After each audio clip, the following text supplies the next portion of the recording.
लो जी, सबको सत श्री अकाल। आज तारीख है 3/8/2021 और आज मैंने प्रधानमंत्री जी का जो देश को संबोधन कर रहे थे, वो शायद संबोधन था या मन की आवाज़ था।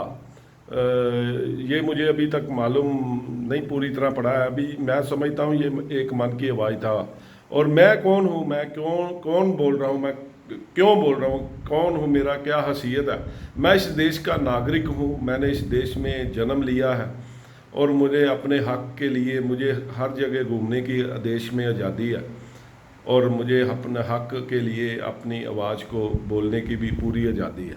देखिए, प्रधानमंत्री जी से मैं एक थोड़ी सी गुजारिश करना चाहूँगा कि प्रधानमंत्री जी, ये खाली गुजरात के लिए आपने बहुत कुछ गिना दिया। अभी गुजरात, सूरत में या अहमदाबाद में जहाँ पे बहुत कुछ वहाँ पे बना है, तो कृपया देश में और भी बहुत ज़्यादा जो प्रदेश है, तो इनके बारे में भी आप इसी तरह गुजरात जैसा सभी को मैं समझता हूँ आप बनाएंगे भी और कोशिश भी करेंगे। आपने बोला प्रधानमंत्री जी के अपना गरीबों को मैंने शौचालय लगे, बहुत अच्छी बात है, गरीबों को शौचालय मिले, ये बहुत अच्छी है बात है। काफ़ी इसमें प्रॉब्लम भी थी। और कृपया ये भी आप देखिएगा कि जहाँ पे शौचालय बने हैं पर पूरे सरकार ने उसका टोटल पैसा नहीं दिया, वो उन्होंने खुद भी अपने हाथ से 5-10 हज़ार रुपया कर्ज पकड़ के शायद लगाया। ये मैंने खुद वहाँ पे देखा है जाके, ये चीज़ें मैंने देखी थी बाई चांस। और उसके बाद आपने सिलेंडर भी दिए, ये भी मैंने वहाँ पे देखे। अभी काफ़ी महंगे होने की वजह से सिलेंडर जो है वो कई घर के चूल्हे अभी भी नहीं जल रहे। देश में जनता ज़्यादातर देखिए 10 से 15,000 और 18,000 के बीच में सैलरी हैं। और आज की डेट में मैं पुरानी बातें नहीं दोहराऊंगा। भी आपने पेट्रोल के लिए भी एजिटेशन किया या विरोधता की जब पेट्रोल महंगे थे, या आपने ये भी बोला भी 2 नंबर का जो पैसा बाहर के देशों में। मैं इस बातों में नहीं पढ़ना चाहता हूँ। मैं सिर्फ आपसे ये कहना चाहता हूँ, वो गरीबों से ये भी चीज़ें पूछिए कि कभी आपको ज़िंदगी में यदि कोई इंसाफ के लिए कोई आपको कोर्ट कचहरी में जाना पड़ा तो इंसाफ वो उनको जल्दी मिला कि नहीं मिला, या कितनी देर से मिला। इनके बारे में आप ज़रा पता करिए कि देश के अंदर इंसाफ जो एक तो देखे कोर्ट कचहरी में, फिर मैं बोलूँगा जो बंदा जाता है एक मुजरिम होता है और एक बिल्कुल सही बंदा होता है, जो अपना एक सच्चा और एक झूठा। उनको सच्चे को आज कहाँ पे देश में इंसाफ मिले। इस इंसाफ के लिए भी आपको कुछ ना कुछ कोर्ट कचहरियों में जजों की शायद संख्या बढ़ानी पड़ेगी, या इसके बारे में आप कृपया देश को बताएं।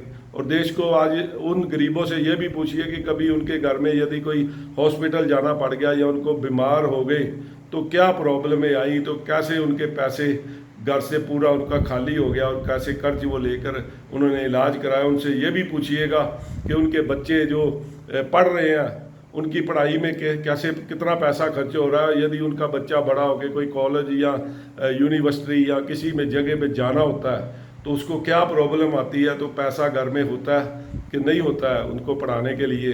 कृपया इस बारे में भी ध्यान दीजिए। और मैं जनता से भी यही बोलूँगा कि ये हमारी हिंदुस्तान की जनता, आज देखिए, ये जनता वही जनता है जिन्होंने कितनी गुलामी है हमने सही, और हमारे अभी भी दिलों के अंदर यही है कि गुलाम, अभी भी हम कई लोग अपने आप को गुलाम ही समझ रहे हैं, पर नहीं, हम बहुत, ये वही जनता है जिन्होंने इतना गुलामी बर्दाश्त की। और सबसे ज़्यादा मेरा ख्याल है वर्ल्ड में हम गुलाम रहे हैं, कभी किसी के, कभी अंग्रेज़ों के, कभी किसी के, हिंदुस्तान गुलाम रहा है।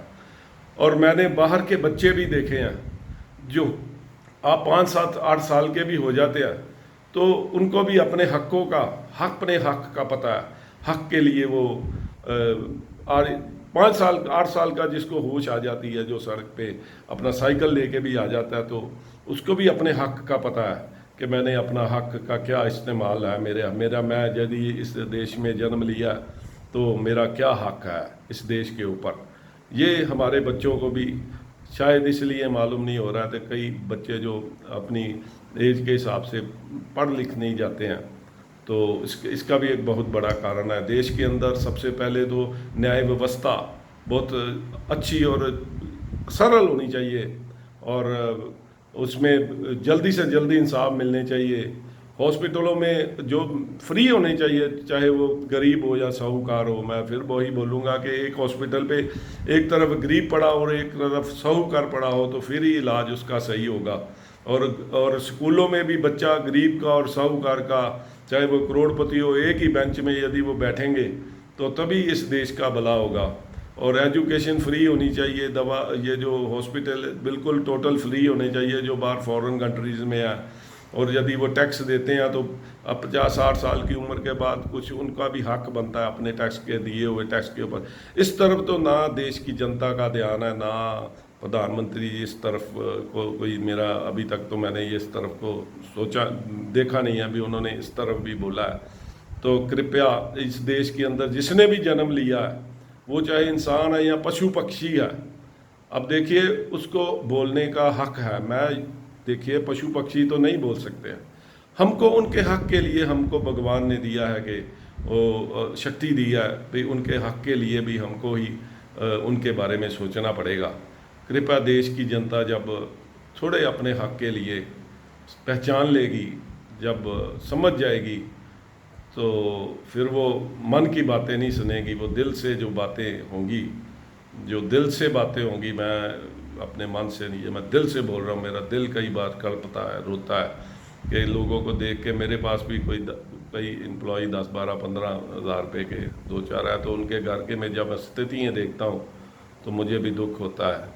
हर बंदा इस देश का टैक्स दे रहा है, ये ना सोचिए कि कोई टैक्स नहीं हम दे रहे हैं। आप यदि पेट्रोल डलवाते हैं तो आप सोच नहीं सकते कितना आप टैक्स दे रहे हो। कोई शर्ट खरीदते हो, कोई एक बनायन खरीदते हो, कोई एक अंडरवेयर भी खरीदते हो, उस पर भी आपको बहुत टैक्स लगता है। आप भी पूरे भागीदार हो, सभी लोग टैक्स दे रहे हैं। तो कृपया सब लोग, मैं चाहता हूँ कि अपने हकों को भी पहचानें और जल्दी से जल्दी इस देश के अंदर भी हमको फॉरेन कंट्रियों जैसी सुख सुविधाएँ मिले, इसके बारे में हमको भी प्रयास करना पड़ेगा। और हम प्रयास करेंगे तो प्रधानमंत्री जी हमारे भी प्रयास करेंगे। मेहरबानी, शुक्रिया।